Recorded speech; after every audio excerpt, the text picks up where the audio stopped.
What's up, man? I want to talk about Tyson Fury's weigh-in. I seen weigh-in versus him versus Panita.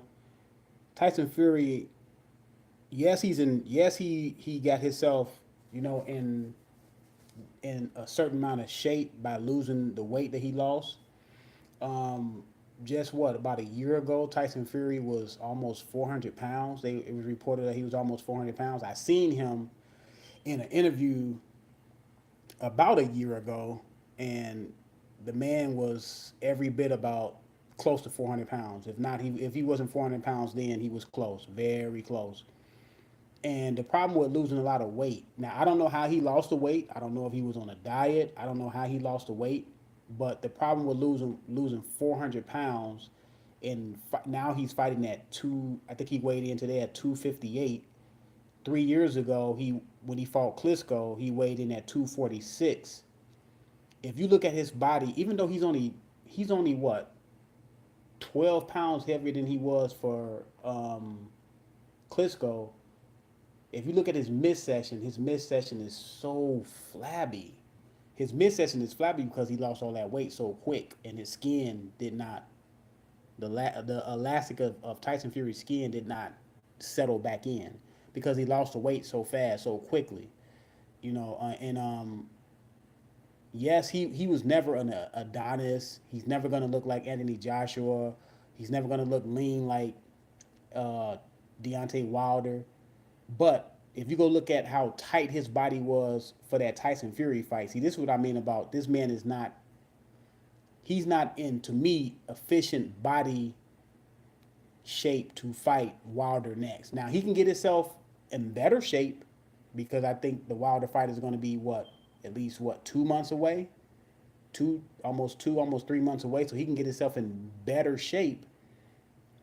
But he's not in the shape that he was versus Klitschko because yeah, people say, well, you don't think he was on drugs when he was fighting back then when he was fighting Klitschko? He probably was on drugs and partying hard and doing all that, but he didn't balloon up to 400 pounds.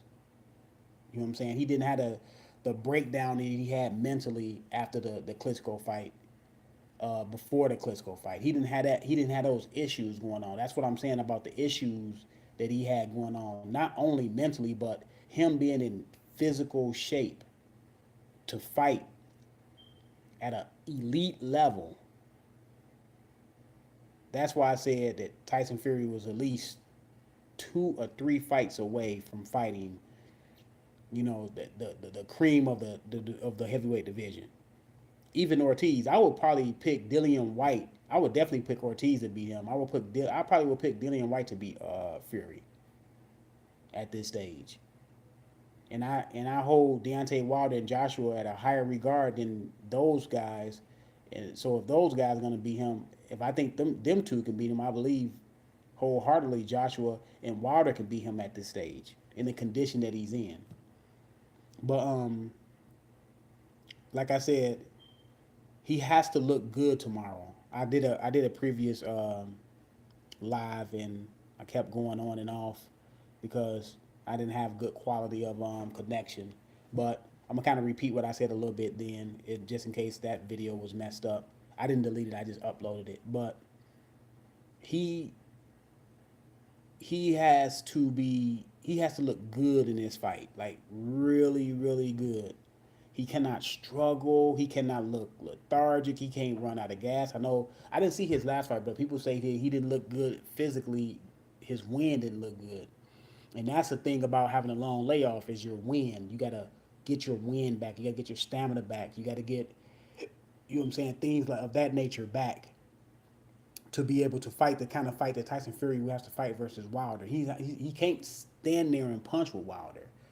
He has some punching power because he's a big man, but he can't stand there and exchange punches with Wilder and not be able to move. Tyson Fury needs his legs. In order to use your legs, you're going to have to be in tip top shape. Ask Muhammad Ali when he came back. Yes, he fought Jerry Corley. He fought another guy in the top 10 of the heavyweight division before fighting um, before fighting my guy. Um, why does he miss my mind? But before fighting the fight that he had to fight the fight for the heavyweight title, he had to be in tip top shape. And Customato kept telling him, "You cannot beat Joe Frazier this early. You need some more fights. You about a year and a half away." But I believe Muhammad Ali told Customato, Customato trained Tyson and trained Torres, and so he said that you're about a year and a half away. You need to get your legs back in order to keep Joe Frazier up off of you. And he said, no, Joe Frazier is slow. I don't need to be at top level to fight him. I will beat him with my hand speed because he's not intelligent. But Muhammad Ali found out very quickly that Joe Frazier, foot speed wise, was quicker than what he thought, and he was able to close the distance on Ali. And Ali kind of ran out of gas the last 3 or 4 rounds in that fight.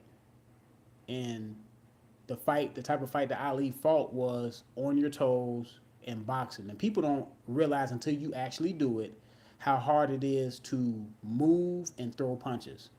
Just go jog. You don't even have to jog fast. Just a nice little pace and just throw punches, and you will see how hard it is to move and throw punches. That's what Tyson Fury is going to have to do versus Wilder. He's going to have to have so much stamina, peak stamina. He's going to have to be able to move and jab and throw his punches off the move, off the back foot. Occasionally he got to come forward because he's going to have to stand his ground, but for most part, Tyson Fury is going to have to be on his toes boxing, and will he have the stamina to do it? I don't think he's going to have the stamina. If you look at the weigh-in, look at that man midsection. Now, people will say, well, he can get in better shape for when he get ready to face Wilder. Yeah, he can get a little bit more shape, but will he have the stamina to be able to implement the game plan he's going to have to implement to beat Wilder? I don't think so. I think it's too soon.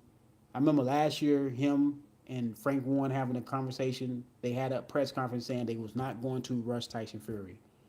That they was going to take this slow, take this comeback slow. And I was I was agreeing with him saying, yeah, he needs 2 years of fighting at least 2 or 3 warm-ups, the kind of fights that he's fighting right now. And his fourth and fifth fight, he needs to jump in the top 15 of heavyweights. So that's 5 fights he would have had to have before he fights somebody in the top 5. Now you're gonna tell me him fighting the 2 guys that he fought right now? I think the first guy he fought, people said he was a light heavyweight or something like that, and the guy he's fighting right now, he's a true heavyweight. But this guy is more of a journeyman. He's more of a guy that Tyson Fury should be using for a sparring partner. And you mean to tell me after these 2 fights he's gonna be ready to fight Wilder? I just really don't think so, man. Like I said, go back to the Klitschko weigh-in. His body was way more tight. No, he didn't have abs. You know what I'm saying? He didn't have arms, but his body was tight. He lost all that weight so quick that his skin is just jiggling. It's just look at his midsection. Look how it's poked out on the sides. That's not a good look, man. That's not a good look to say an elite athlete should be in the ring performing at a top level against another top level guy that's been by. Now Wilder has been, since Wilder came back from his hand injury, Wilder has had study, work, fighting, being in the gym, and Wilder never gets out of shape. So Wilder is ready to go. So Fury will have to match him and be ready to go, and I don't think he gonna be able to match him in their fight. So um, it's another topic I want to talk about. I want to talk about um, Earl Spence and the welterweight division, and the the the notion out there that is more, what is more to me is more a headline and a narrative that people pushing, that all the welterweights are scared of Earl Spence. Now, and Earl Spence said he want to be the undisputed welterweight champion, just like Keith Thurman said at one point he wanted to be the undisputed welterweight champion. And I admire that, and that's a great goal for him to have. But if you're gonna constantly say nobody at the welterweight division want to fight you, and Terrence Crawford got a belt, and you said he was on the wrong side of the street, and you said you wanted to clean up your block before you fight Crawford, but you say Danny Garcia and Sean Porter and Keith Thurman are scared to fight you, then what do? You will have to move up, in my opinion. You will have to move up and face someone um, in another division, move up to 154, and face those guys up there because obviously the guys at the welterweight don't want to fight you. And you can compete in both divisions. Sugar Ray Leonard did it. He fought he fought at welterweight and then went to 154 fought Kalu, a guy that was that had what countless title defenses, and Ray Leonard was able to stop him and win the belt at 154. So in my opinion, what Mayweather did it recently. In my opinion, you should be able to go up and fight. You know what I'm saying? And fight at 154 and still compete at 147. If all the guys are scared of you, because you can't like you can't make guys fight you. Now you told Terrence Crawford to go get a belt, go get that belt from Jeff Horn, and you will fight him. Then Crawford go get the belt from Jeff Horn. All of a sudden, he's on the wrong side of the block, which you already knew he was on the wrong side of the block before he acquired the title. You already knew that. I mean, you knew that he wasn't signed with Al Heyman, that he was signed with Top Rank. But the thing is, you don't have a promoter. You don't have a promoter, so that means you're free. Unlike Crawford, you're free to go wherever you want to go, and you can make the Crawford fight. You don't have to fight. Then, like I said, you don't have to fight Mikey Garcia. You can tell Al Heyman to get the fight done no matter what. The guy got the IBF title. You told him to get the IBF title. Now, when he didn't have the IBF title, I was kind of with you when you said go get that belt. Then I'll fight you. I still was iffy when you said that because I don't believe you should put another man in the roadblock of you fighting a guy, telling the guy to go fight somebody else. And then I heard a video where a guy said, well, Danny Garcia, Sean Porter, and Keith Thurman are trying to matchmake by them saying you go fight somebody else. But I specifically heard you tell Crawford to go fight, to go fight Jeff Horn. And I heard you tell Garcia that he has to fight Terrence Crawford. So you're doing the same thing they're doing, but you're just not getting called out for it because Earl Spence is the it thing right now, and people don't really want to call them out on certain things. But I'm gonna call everybody out that are inconsistent, who I believe are inconsistent, and who I believe um, should be called out. Whether it's Crawford, whether it's Keith Thurman, whether it's Wilder, whether it's Joshua, everybody should get the same treatment. Because once we start kowtowing towards one person, and then when somebody else do it that we like, or we dislike, we're gonna want to get on them. So at 154, Earl Spence, you can fight Jerry Hurd. He's the IBF. He's a unified champion, IBF and WBA champion. You can fight. I know you can fight Jamal Charlo because he's your stablemate, but you can fight Laura. You know what I'm saying? You can fight the Jamie Monaghy, the WBO champion who burst on the scene. You can fight. There's other guys in here you can fight, man. You can fight Julian Williams. You can fight. Kell Brooks said he'll fight you at 154. You can fight Austin Trout. You can fight Liam Smith. But if you want a title, you can fight that Malago guy, and you can fight Jerry Hurd. Now, I personally believe Jerry Hurd will stop you because y'all have the same style that want to come forward. Jerry Hurd, in my opinion, will be the bigger man that night, the stronger man, and in my opinion, I believe Jared probably has a better chin. I haven't seen Jared Hurd get rocked or get hurt. I've seen Earl Spence get hurt. what that guy that he fought is a African guy he fought early in his career. He was hurt. He was hurt versus Kell Brook. I know people will say he wasn't, but it was a couple punches I seen that he was stunned. And like I said, you could still compete at 147.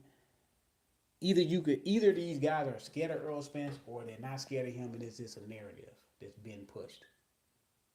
And Earl Spence know these guys are not scared of him. It has to be one or the other. It has to be that if there's and then if that's the truth, if they're scared of Earl Spence needs to not waste his time at 154 chasing these guys because he's not getting any younger. Well, Earl Spence was like 27, about to be 28. He's not getting any younger. Either fight at 154 or go make the fight with Crawford. Because believe me, just like people saying Joshua, and I believe Joshua can make the fight with Wilder at any time he want. The same, and Joshua has a promoter. The same thing goes for. I'm putting the onus on Crawford and Earl Spence to make this fight. Earl Spence specifically, he can go over there and sign a one fight deal and just let Bob Arum promote the fight. If you believe wholeheartedly that you can beat Terrence Crawford and get that belt, you sign one fight. Who doesn't? What doesn't matter who's promoting the fight? Your agenda is to go get the belt and beat Crawford and get the glory. You not only get the glory of beating Crawford, undisputed 140 guy that came up, stopped Jeff Horn, won the WBO. You win the WBO championship, and you take all the energy from Crawford. Who cares who's Don't get caught up in this boxing community where people say, well, don't go fight with that guy. Don't sign with Eddie Hearn. Because I bet you if Deontay Wilder, because business make strange bedfellas. That's a saying. And if Deontay Wilder ever signed with Eddie Hearn, are you gonna not like Deontay Wilder? If Earl Spence one day wake up and decide to sign with Eddie Hearn, are y'all not gonna support um, Earl Spence because he signed with Eddie Hearn? You see what I mean? You see the conundrum you put yourself in. I don't care who's promoting the fight, long as I get the fight that I want to see. I don't care if Eddie Hearn promoting the fight. I don't care if Lou DiBella is doing the fight, promoting the fight. I don't care if Asa De La Hoya is promoting the fight. I don't care who's promoting the fight. Long as me as a boxing uh, supporter is getting the fights that I want to see. People get caught up in things that is not in their control. You're not in control of these guys to where you can tell them if you sign with that guy, I'm not going to support you anymore. These guys want to do what's in the best interest of their pockets. In the end, if Eddie Hearn can come with a boatload of money, Wilder may consider signing with him. If Eddie Hearn come with a boatload of money to Earl Spencer, he cannot turn down, or Bob Arum come with a boatload of money that he can't turn down, they are going to sign with those guys. Don't be fooled that because you may have a little insight to a certain fighter or you may interview a certain fighter to think that you know what they're going to do or you're going to control what they're going to do. No, as well as they should. They boxing, they doing a dangerous sport. They should try to get the most money they can get. Now it's rumblings that if Danny Garcia beats Sean Porter, he's going to sign with Eddie Hearn. I'm not gonna get mad at Danny Garcia because he signed with Eddie Hearn. All these managers and promoters, all of them after one thing, and that's the bottom line: how much money can they make off these fighters? There's no quote unquote good or bad promoters or bad managers in this sport. They're all after one thing: trying to get money. And these fighters have to be more astute of having surrounding themselves around the right people so they won't get taken advantage of. It's not my duty as a boxing supporter to make sure these guys have the best representation. That's their job. I can't keep up with that. And it's a lot of people that's worried about Eddie Hearn so much because he has signed with some other subscriber trying to do some pay-per-view type stuff, and he signed with them, and I guess connected with them, and everybody think that just because he now look Eddie Hearn. Yeah, of course he want Wilder. He understands Wilder's value. He understands Errol Spence' value. Of course you want the top fighters with the name, with the recognition. Of course you do. So I don't understand why people get mad because Eddie Hearn wants Wilder. Like he's a promoter. That's his business to try to go out. It's like if you're a real estate agent. It's your business to try to to try to cultivate the top house and sell the top house so you can get the most money. You get way more money, way more of a cut when you sell a house that's worth $300,000 versus a house that's worth $100,000. Right? Wilder is one of those $10 million houses. Eddie Hearn understands that if he gets that $10 million house, he gets more return on that boxer than he would on any heavyweight in the top 20 or 15. He understands if he get Wilder, be able to sign Wilder, he already has Joshua. So if they fight, guess what? The winner, it doesn't matter who wins. The money stays in house with Eddie Hearn. So of course you supposed to go out there and try to cultivate and try to get as much talent as you can. But like I said, I'm going to support Wilder, Earl Spence, them, no matter who they sign with. As long as I get the fights I want to see, I'm good. A lot of people in here trying to play promoter, trying to play like they understand contracts. If you do, that's good for you. They trying to say, well, this and this is happening in negotiations, like they in the room. If you're not in the room, if you're not part of the negotiations, you don't know what these people fighting over. They may tell you a few things they fighting over, but we didn't know in the Maidana fight that they were fighting over style of gloves and all this crap. They fight over who's going to come out first. They fight over who's going to sell the most product in the stadium. They fight over the ring size. They fight over everything.